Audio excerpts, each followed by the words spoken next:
John McCain is, of course, a ridiculous human being, and he was under the misimpression, as virtually everybody in America was, that somehow Vladimir Putin was being aggressive and disrespecting us by writing that op-ed in the New York Times. Now, in that op-ed, if you remember, Putin basically said, look, please, United States, would you follow international law? Like, it's so ironic that the United States is saying, well, we need to go into Syria because he used chemical weapons, and that's a violation of international law, and we need to uphold international law. And Putin made the point that, yeah, but wait a second. You know what else is international law? You need to get UN approval before you do any type of military strike unless you're under imminent danger. So you, America, would have to break international law to go into Syria without UN approval, and all the while say you're upholding international law. So break international law to uphold it, that doesn't make any sense. That's a complete contradiction. And he also said, Syria's our allies, please just don't attack them. We'd appreciate that very much. And he attacked the idea of American exceptionalism, which is probably the part that most got under people's skin in America. But you have to understand, again, people are taking it personally. Like somehow Putin's like, America, you suck, blow me.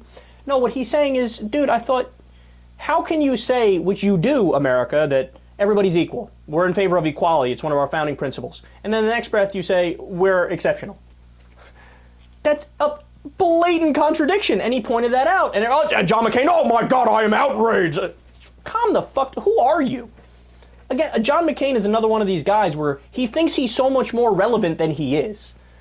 Like, dude, you lost the election in 2008. Nobody likes you. People on the left don't like you. People on the right don't like you because you're not crazy enough for them. You're one of the top 7 most disliked people in America. But nonetheless, he decided to write an op-ed. He reached out to an English and Russian news site to do so, and he attacked Putin for his narrow rule, I don't even know what that means, rigged elections,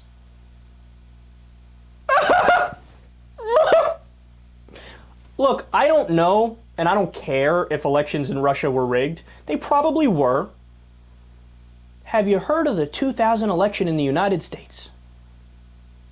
Think about that. It's weird. There was kind of a tie, except Al Gore won by 500,000 votes, but he lost the election. But that's okay, Kyle, because it went to the Electoral College. Except it's weird, when it went to court, and it was in the court in the state where George Bush's brother is the governor, just so happens that everybody ruled in favor of George Bush. Weird. Weird how that works, isn't it? And then after they did the recount, when all was said and done, seldom reported in the reports afterwards, no matter how you counted the ballots, whether you did hanging chads, no hanging chads, and any other derivative there was, Al Gore won Florida. So he was president. He won electoral vote and electoral college and popular vote. But George Bush, and we're going to lecture them about rigged elections, please.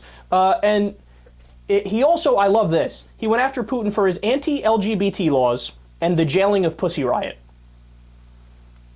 Now, do I agree with those criticisms? Absolutely. The anti-LGBT laws in Russia are horrendous. Some of the worst laws ever. The jailing of Pussy Riot is idiotic. Do you agree with free speech or do you not? Apparently Putin doesn't. But John McCain making that criticism is the dumbest thing I've ever heard. John McCain has always been anti-LGBT.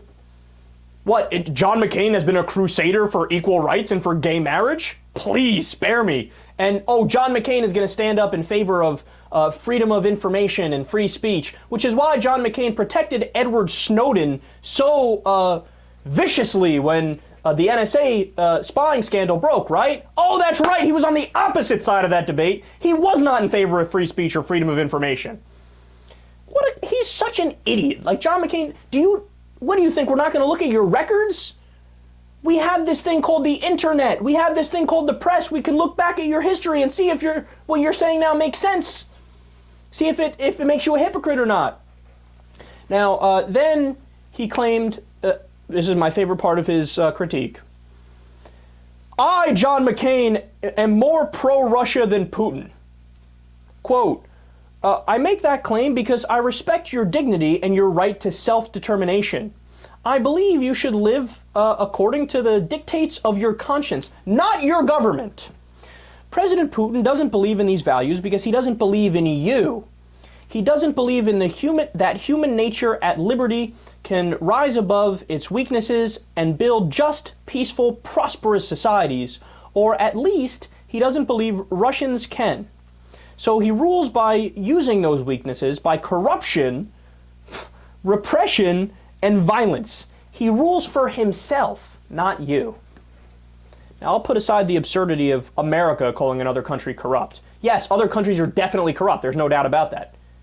We are too, you idiot! But no. The best part is he's saying, I care about the opinions of the people. Putin does not. Which is why, even though only 9% of Americans want to go to Syria, I am fighting to go to Syria. John, how do you not realize that? It's the most flagrant, blatant contradiction right in front of your face on the issue that you're debating with Putin. You're saying, I care about what the people think. You don't, Putin. 9% of us want to go to Syria.